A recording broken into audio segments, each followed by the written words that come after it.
Աղթալայի լեռնահարստացման կոմբինատի աշխատակիցները պահանջում են առնվազն 20%-ով բարձրացնել իրենց աշխատավարձը։ Մեկ շաբաթ է գործադուլ է Աղթալայում։ Իրանք ասում են ցածր է, հիմնարկի տնօրինությունն էլ ասում է ես այս պահին հնարավորություն չունեմ։ Հորատողների առանց այդ էլ ծանր եւ վտանգավոր աշխատանքին գումարվում են նաեւ այլ պարտականություններ, բայց վարձատրվում են ընդամենը 200-ից 300 հազար դրամով։ Սա է բողոքի հիմնական պատճառը։ Բացի դրանից հարց են հնչեցնում. եթե շուկայում պղնձի գինը բարձրացել է, ինչու դրան զուգահեռ չի բարձրանում նաեւ իրենց աշխատավարձը։ Աղթալա վարչական համայնքի ղեկավարը լուծումը տեսնում է ընդհանուր հայտարարի գալու մեջ, որպեսզի ոչ հիմնարկի գործունեությունը դադարեցվի, ոչ էլ աշխատակիցների պահանջը անտեսվի։ Հիմնարկն ունի մոտ 500 աշխատակից։ Եթե գործադուլ անող 50 աշխատակիցների պատճառով գործունեությունը դադարեցվի, կտուժեն նաև մյուս 450-ը։ Մեր եկվադրությամբ հիմնարկի ղեկավարությունը ստանձնել է պարտականություն, որ այդ բոլոր աշխատանքները կհանեն իրանց վրից եւ մենակ իրանք կմնան ընդամենը իրանց բուն մասնագիտական աշխատանքի վրա։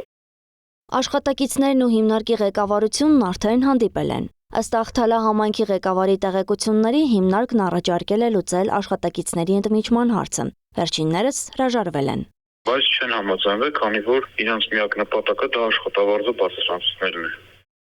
Եվ քանի որ չեն համաձայնվել, աշխատակիցներից ոմանք արդեն աշխատանքից ազատման ծանոթագրեր են ստացել։ Այս մասին պատմել են իրավապաշտպան Օլեգ Դուլգարյանին։ Եթե չվերադառնան աշխատանքի, ապա կազատվեն աշխատանքից։ Հավանաբար այս տեղեկությունը համապատասխանում է իրականությանը, որովհետև ընկերությունը մի քանի օր առաջ Facebook-յան էջով աշխատանքի հենց հորատողների աշխատանքի հայտարարություն էր տեղադրել։ Աղթալայի լեռնահարստացման կոմբինատ 2026 թվական հունվարի 20 աշխատանքի հրավեր։ Աղթալայի ԼՀԿ Փակ բաժնետիրական ընկերությունն աշխատանքի է հրավիրում հորատանցողների ստորգետնյա հանքում աշխատելու համար։ Կայուն աշխատանք, մրցունակ աշխատավարձ։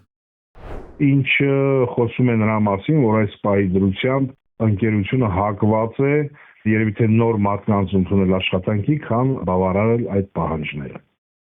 Կազմակերպված ոչինչ չկա, ոչ էլ նախաձեռնող խումբ կա։ Պարզապես մարդիկ լուր ներկայացնում են իրենց պահանջը։ Ամեն առավոտ 2-ից 3 ժամ բողոքի ակցիա են անում եւ սպասում պատասխանի, ասում է Օլեգ Դուլգարյանը։ Աղթալայի լեռնահարստացման կոմբինատի աշխատակազմի հետ այդպես էլ չկարողացան կապ հաստատել եւ որևէ պատասխան ստանալ։ Իրավապաշտպանը նշեց, որ բանակցությունները մինչև այս պահը ոչ մի արդյունք չեն տվել։ Աշխատակիցները շարունակում են հավաքն ընկերության դարպասների մոտ։ Անահիտ Սարգսյան, Նոնա Գևորգյան, ABC Media։